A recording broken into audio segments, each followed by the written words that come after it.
Maayong buntag mga kapaglaom. Niining adlaw, Nobyembre 11, 2024, kita na usab magatuon sa devotional In Heavenly Places nga sa diin giuluhan mga tigpangita sa kamatuoran. Ug ang atong teksto makita sa ikaduhang Kronikas, versikulo 16, kapitulo 9 nga nagaingon, kay ang mga mata ni Hioba nagadalagan ngadto nganhi sa tibuok yuta aron sa pagpakita sa iyang kaugalingon nga makusganon alang kanila nga may kasing-kasing nga hingpit alang kaniya. Dinhi niini ikaw naghimo og binuang. Busa kutob karon, ikaw may mga gubat. Sa matag dapit, sa halayo nga mga rehiyon, ingon man sa mas duol nga puloy-anan, may mahinadlokon sa Dios nga mga lalaki ug mga babayi nga nagapangita og kamatuoran. Sila nasayod nga adunay usa ka Dios.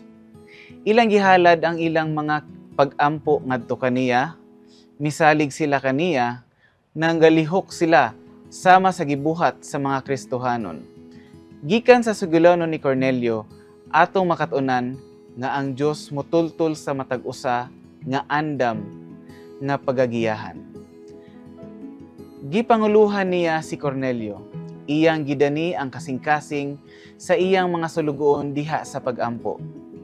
Iyang giandam siya sa pagdawat sa kahayag sa iyang kamatuoran ug iyang gipili ang pagdanag sa hunahuna ni Cornelio pinaagi sa ahensya sa usa nga nakadawat na sa kahayag gikan sa kahitasan. Nakita sa Ginoo ang matagbuhat ni Cornelio. Ang tibuok langit nakakita sa paghatag ug mga limos ug pag-ampo niini nga debutadong senturyon.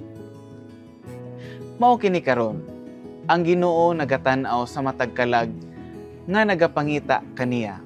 Interesado siya sa matag kalag nga nanginahanglan og tabang ug dili niya pasagdan ang usa diha sa kangitngit sa kasaypanan, apan sa mataglakang mudala kaniya ngadto sa bug-os nga kahayag sa kamatuoran nga nagadan-ag gikan sa matag panid sa kasulatan. Ang Ginoo nakakita sa atong matagbuhat. Nahibaluan niya kung unsa nga pag-uswag ang nahimo nato diha sa Kristohanong agianan. Pagkabuutan, pagkalumo sa atong dako nga magbalantay.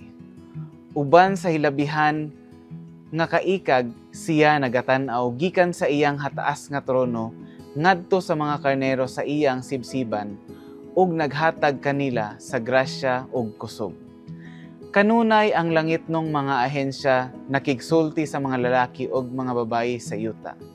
Dili nato personal nga makita ang mga anghel sa Dios palibot kanato. Bisan pa niana, sila uban kanato. Nagagiya og nagamando. Kita kinahanglan nga mailalom sa impluwensya sa Espiritu sa Dios nga kita daling madala sa iyang mga pagpangulo. Sa matag higayon nga kita nadani sa pagsulti og pagbuhat og usa ka butang aron sa pagtabang sa usa ka tawo, kita kinahanglan nga andam sa pagtubag dayon sa mga pag-aghat sa balaang espiritu. Kita mahimo nga andam sa pagbuhat niini lamang kung kita nagkinabuhi nga suod sa Dios.